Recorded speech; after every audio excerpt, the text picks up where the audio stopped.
Mi nombre es Marco Antonio Hernández Aguilar, soy egresado de la licenciatura en Ciencias Políticas y Administración Pública por la Facultad de Estudios Superiores Acatlán de la Universidad Nacional Autónoma de México.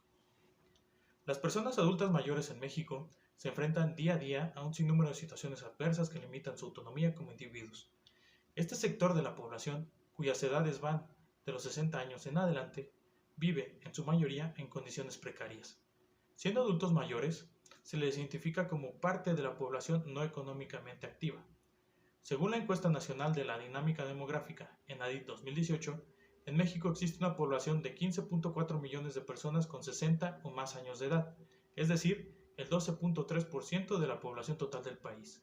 Asimismo, un 47.9% de las personas adultas mayores viven en hogares nucleares, integrado por un solo núcleo familiar, mientras que un 39.8% vive en hogares ampliados, uno o más núcleos familiares con relación de parentesco. Además, 11.4% viven solos. En este sentido, la misma ENADIT 2018 identifica que un 41.4% de los adultos mayores que viven solos se encuentran dentro de la población económicamente activa. Además, el ingreso de los adultos mayores que viven solos se da por diversas fuentes. 36.7% obtiene sus ingresos de su pensión o jubilación. Un 36.6% obtiene sus ingresos de algún programa gubernamental y un 34.4% trabaja para lograr obtener algún ingreso. Las múltiples problemáticas a las que se ve expuesta esta parte de la población van desde las enfermedades crónicas aunadas a un sistema de salud deficiente al que se puede acceder solo en el caso de ser derechohabiente, la falta de una pensión o jubilación que les permita vivir bajo ciertos estándares de bienestar, dado que en su mayoría las pensiones o jubilaciones que reciben las y los adultos mayores no les alcanzan para cubrir lo mínimo necesario para su subsistencia, así como la violencia que viven por su condición de vejez, lo que disminuye su autonomía y su calidad de vida. Esto se suma a los padecimientos crónicos, tales como la hipertensión, la diabetes, que tienen su origen en las etapas anteriores a la tercera edad, debido a la mala alimentación, al consumo excesivo de bebidas alcohólicas y cigarro, y al sedentarismo. Por ejemplo, el 27.1% de los adultos mayores que viven solos sufre alguna discapacidad. Si bien es cierto que en los últimos sexenios se han promovido diversos programas de asistencia social que intentan contribuir al bienestar de las y los adultos mayores, sigue persistiendo aún los altos niveles de violencia contra ellas y ellos. Según la Ley de los Derechos de las Personas Adultas Mayores, en su artículo 3, fracción 12, se entiende por violencia contra las personas adultas mayores cualquier acción u omisión que les cause daño o sufrimiento psicológico, físico, patrimonial, económico, sexual o la muerte, tanto en el ámbito privado como en el público. En este sentido, las y los adultos mayores se encuentran expuestos a las acciones violentas hacia su persona, por su incapacidad de responder ante ellas.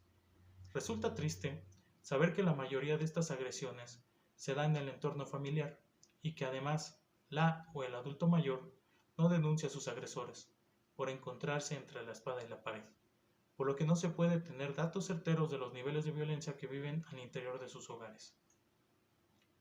La pandemia por COVID-19 trajo consigo una emergencia sanitaria de la que algunos sectores de la población son más vulnerables que otros.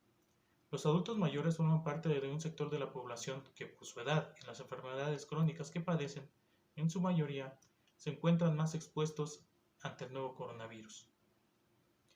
Desde el inicio de la Jornada Nacional de Sana Distancia, se tomaron medidas precautorias que evitaran la propagación y el contagio del COVID-19 entre dicha población. Ejemplo de ello es el plan presentado por el Instituto Mexicano del Seguro Social para evitar el contagio del nuevo coronavirus entre las personas adultas mayores. Sin embargo, han existido comentarios y o noticias, algunas de ellas falsas, que vulneran la integridad de dicha población. De ellas, la más polémica fue la Guía Bioética para la asignación de recursos limitados de medicina crítica en situación de emergencia. Dicho documento arroja una serie de recomendaciones éticas al personal que está al frente de la atención de la epidemia de COVID-19.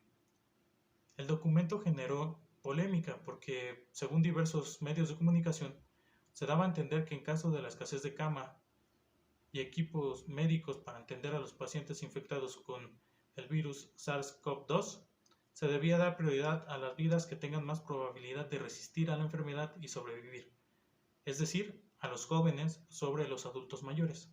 Sin embargo, la propia guía deja muy claro que es un error que ha de evitarse a toda costa asumir que tener cierta edad o cualquier discapacidad es sinónimo de tener una calidad de vida inferior, un pronóstico desfavorable o mala salud.